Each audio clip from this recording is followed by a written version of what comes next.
আসসালামু আলাইকুম রহমতুল্লাহি ওয়া বারাকাতুহু।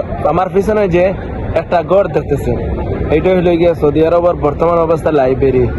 কিন্তু এটা যদিও লাইব্রেরি হয়, এইটা হলো গিয়া আমাদের নবীজির গড়। প্রথমে এটা নবীজির গড় ছিল, তারপরে এটা সরকারে ভাঙ্গিয়া এটা লাইব্রেরি করছে। দেখেন তো, এটা লাইব্রেরি করছে।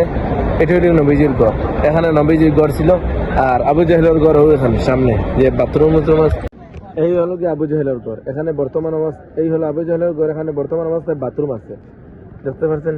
এখানে বর্তমান অবস্থায় বাথরুম আছে। ওজন মক্কার আশপাশে এটা বাহিরের অংশ।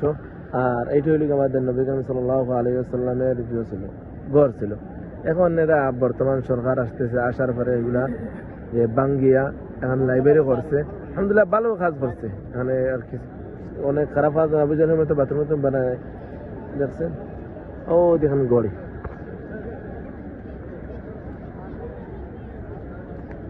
ভাই কিরকম ছবি তুলতেছে, আপনারও ডিজাইন দিয়ে দেন।